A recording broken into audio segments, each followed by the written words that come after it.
Hello student, आज लेकर के आए हैं आपका 4th नंबर का क्लोज टेस्ट। ये जो क्लोज टेस्ट है आज, हालांकि ब्लैंक्स तो इसमें 10 हैं बट बहुत ही छोटा सा ज़रूर है, क्योंकि इससे पहले की अभी हमने 1 2 3 जितने भी अपने क्लोज टेस्ट किए थे वो थोड़े से लेंथी थे, बट ये वाला थोड़ा छोटा है, इवन आपको काफ़ी आसान भी लगेगा। चलिए तो एक बार अपने क्लोज टेस्ट की तरफ बढ़ते हैं। देखो, बेसिकली इस क्लोज टेस्ट में एयर पोल्यूशन के बारे में बताया गया है, एयर पोल्यूशन के आउटकम्स के बारे में बताया गया है और किस तरीके से WHO ने भी इसके बारे में कुछ फाइंड किया है, वो सब कुछ मेंशन है। तो देखिए क्या कहता है। The air has become very dirty. Simple है, कोई ज़्यादा दिमाग लगाने की ज़रूरत नहीं है कि हाँ कुछ समझना पड़ेगा, कोई भारी शब्द आ गया, कोई भारी शब्द नहीं आया। क्या कह रहा है कि भाई जो हमारी एयर है वो हैज़ बिकम, प्रेजेंट परफेक्ट लेकर के आया कि भाई बन गई है। कैसी बन गई है? वेरी डर्टी, यानी कि बहुत ही ज़्यादा गंदी। In dash parts of the world, दुनिया के डैश पार्ट्स में मतलब हिस्सों में, है ना, पार्ट्स मतलब हिस्सों में, दुनिया के हिस्सों में। अब दुनिया के मच हिस्सों में, दुनिया के एवरी हिस्सों में। देखो मैं उसी लैंग्वेज में बात करूंगी जो आपको समझ में आए। दुनिया के मैनी हिस्सों में, दुनिया के एनी हिस्सों में। तो जो बच्चे को ये दिख रहा है कि मैं जिस भी डिटरमिनर को यानी क्वांटिफायर को पार्ट्स के लिए यूज़ कर रहा हूँ वो प्लूरल नाउन के साथ यूज़ होना चाहिए। अब बात आती है मच की। मच किसके साथ यूज़ होता है? अनकाउंटेबल नाउन के लिए। पर पार्ट्स प्लूरल बन रहा है, अर्थात पार्ट्स क्या है? काउंटेबल नाउन है, तो ये हो गया एलिमिनेट। एवरी के बाद हमेशा सिंगुलर नाउन को यूज़ किया जाता है, जैसे every person, right, every one. तो ये एवरी अपने बाद में सिंगुलर नाउन लेकर के आता है। एवरी का मतलब होता है प्रत्येक, ठीक है। तो प्रत्येक एक के अनुसार एक नाउन को, सिंगुलर नाउन को यूज करता है।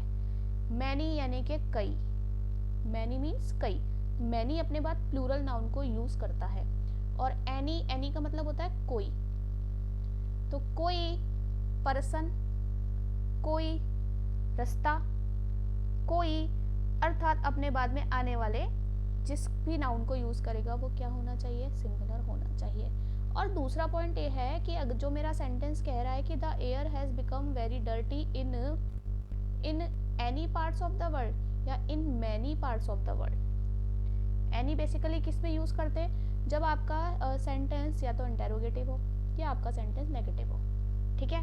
तो यहाँ पर एनी का यूज होने वाला है नहीं। तो हम तो ये कह रहे हैं कि भाई दुनिया के कई हिस्सों में एयर जो है वो कैसी हो गई है? डर्टी हो गई है, ठीक है।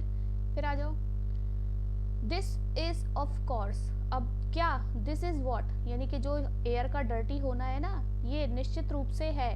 दिस इज ऑफ कोर्स, है ना, दिस इज ऑफ कोर्स, उसके लिए बात करें कि जो डर्टी एयर है ना, this is of course dash to your health. अब ये ऑफ कोर्स यानी कि जाहिर सी बात है, डैश टू योर हेल्थ आपकी हेल्थ को करती है ना। This is of course harmful है, वेस्टफुल है, हेल्पफुल है कि यूजफुल है? This is of course harmful to your health, wasteful to your health, useful to your health या हेल्पफुल। तो यूजफुल और हेल्पफुल तो हटा ही दो, पॉजिटिव अर्थ देने वाले हैं, लेकिन कभी भी डर्टी एयर आपकी हेल्थ के लिए यूजफुल या हेल्पफुल तो हो ही नहीं सकती। वेस्टफुल यानी व्यर्थ, व्यर्थ बोलोगे कि नुकसान पहुंचाने वाली बोलोगे? तो जाहिर सी बात है क्या बोलोगे? नुकसानदायक। तो हम क्या बोलेंगे कि भाई दिस इज ऑफ कोर्स, कि वहाँ जाहिर सी बात है कि ये है, कैसी है? हार्मफुल है। किसके लिए? टू योर हेल्थ, आपकी हेल्थ के लिए। एक्सपर्ट सेज, अब एक्सपर्ट्स यानी कि जो भी इसके विशेषज्ञ हैं, क्या कहते हैं कि मैनी पीपल डाई, कि बहुत से लोग मर जाते हैं। Dash it each year, from it, from it, देखो इट किसके लिए यूज हुआ है? जो ये डर्टी एयर है ना, डर्टी एयर, ठीक है। डर्टी एयर से यानी कि जो गंदी हवा है ना, उस गंदी हवा से कई लोग, ईच ईयर यानी कि हर साल, देखो ईच और एवरी है ना, दोनों अपने बाद में सिंगुलर नाउन को यूज करता है, ठीक है। अब पॉइंट आ रहा है कि मैं फ्रॉम यूज करूं, विद यूज करूं इस डर्टी एयर के लिए, बाय यूज करूं या थ्रू यूज करूं? देखो विद तो यानी साथ में, हवा के साथ मर जाते हैं। थ्रू, थ्रू का मतलब होता है इससे, इस एक पार्ट से दूसरी पार्ट तक। थ्रू, थ्रू एक बाय वाला फॉर्म भी रखता है, बाय वाला सेंस भी रखता है इसके द्वारा। तो बाय और बाय वाले तो दोनों ही आ गए, थ्रू दिस इसके द्वारा, और बाय खुद भी आ गया। तो ये दोनों तो सेम सा सेंस था, इसलिए एलिमिनेट हो गए। अब सीखने वाली बात और कंफ्यूजन वाली बात रह जाती है, फ्रॉम और विद। तो पीपल डाई विद इट, कि लोग इसके साथ मर जाते हैं, या फ्रॉम इट। तो देखो एक चीज नोट कर लीजिएगा, जो ये डर्टी एयर है ना, ये डर्टी एयर डेथ का कारण तो बन रहा है, ठीक है, लेकिन इसकी अगर मैं कहूँ तो ये कैसा है, मतलब कि अगर मैं बोल रही हूँ कि कैसा कॉज है, इंटरनल कॉज है कि एक्सटर्नल कॉज है, अर्थात हवा बाहर से आ रही है ना, तो ये एक तरीके से डेथ का एक्सटर्नल कॉज है। तो लिखना कि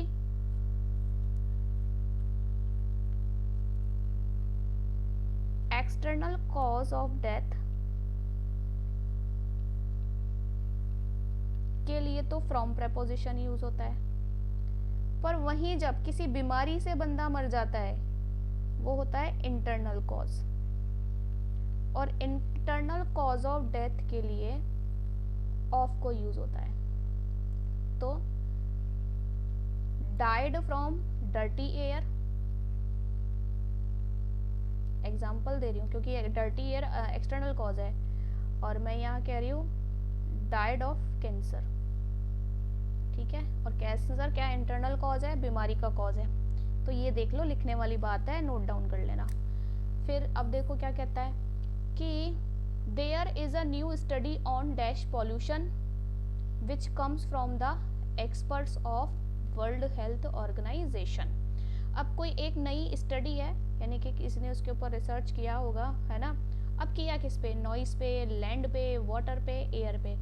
बहुत ही आसान बात, हम पढ़ किसके बारे में रहे हैं, एयर के बारे में, उसी के बारे में डिस्कशन हो रहा है। तो जाहिर सी बात है कि एयर पॉल्यूशन पर ही नई स्टडी आई है, which comes from the experts of the World Health Organisation, ठीक है, WHO।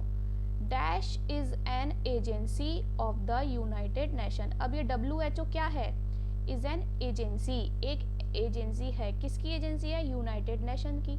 अब WHO के लिए मुझे एक एंटीसीडेंट यूज करना है, यहाँ पे देखो इसने दे दिया, व्हाट दे दिया, हु दे दिया, हुम दे दिया, और विच दे दिया, ठीक है।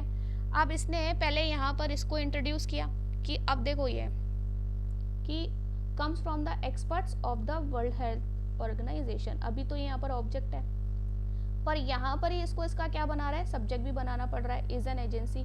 तो अब वापस से तो उसको रखेंगे नहीं, इसलिए देखो हुम और हु को हटा दो, क्यों, क्योंकि ये तो पर्सन के लिए यूज किए जाते हैं। व्हाट तो क्या का भाव रख रहा है, जो क्या एक इंडिकेटर की तरह काम नहीं करता, अर्थात एज अ अगर हम बोलें कि भाई हाँ किसी का एंटीसीडेंट बन जाए, तो फिलहाल किसी उसके लिए एंटीसीडेंट नहीं बन सकता, तो या तो दैट बन सकता है या विच बन सकता है। तो क्या मेंशन्ड है, विच। तो WHO which is an agency, जो एक एजेंसी है ऑफ द यूनाइटेड नेशंस, ठीक है।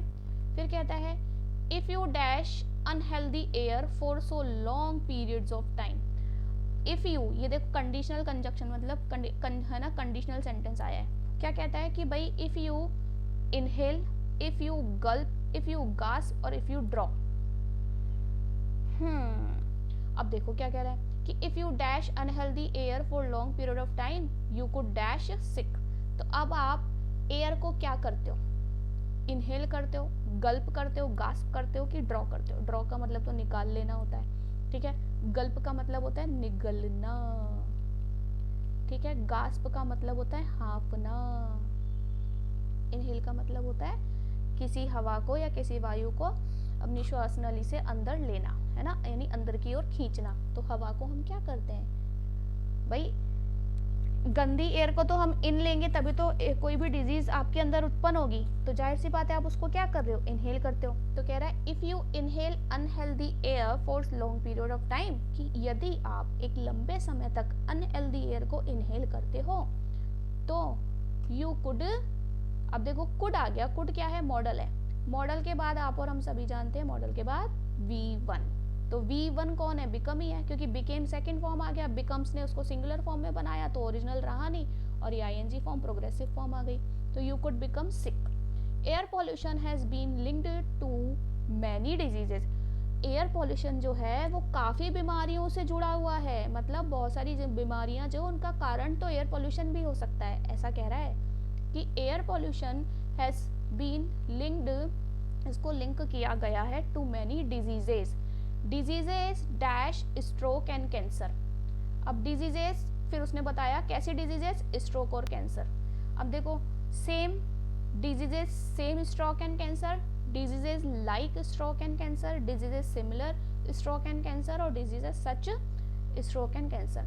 सेम बता देती हूँ अपने बाद में दूसरे वाले सेक्शन को लेने के लिए, यानी जिसके साथ समानता दिखा रहे हो उसके लिए एज को यूज करता है। सेम और एज का कॉम्बिनेशन होता है। पहले वाले एक क्लोज टेस्ट में भी सिमिलर वाला आ चुका है जिसमें मैंने आपको बताया था सिमिलर टू का भाव होता है, ठीक है। तो टू की कमी है यहाँ पे, ठीक है।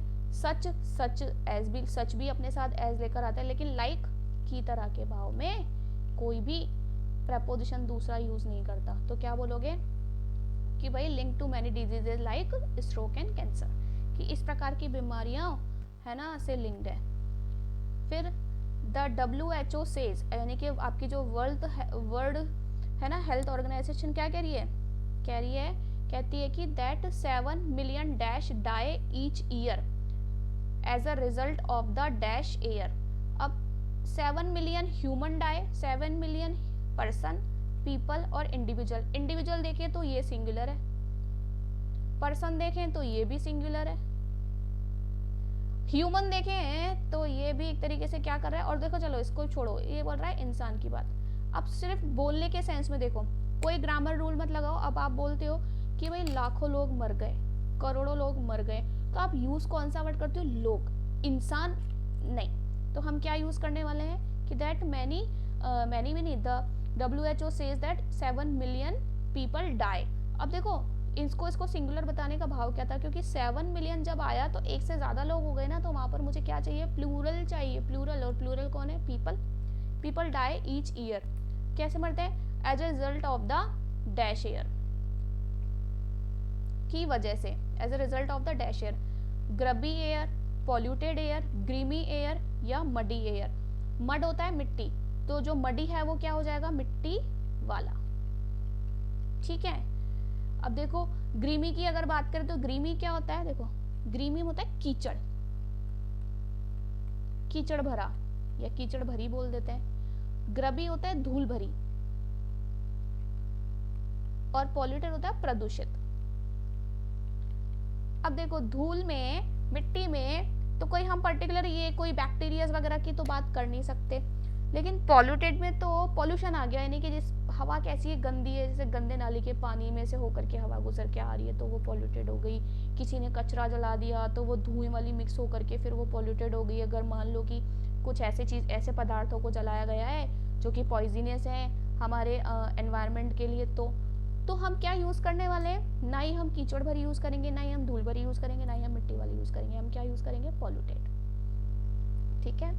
तो देखो The air has become very dirty in many parts of the world। Air जो है बहुत से दुनिया के हिस्सों में डर्टी हो चुकी है।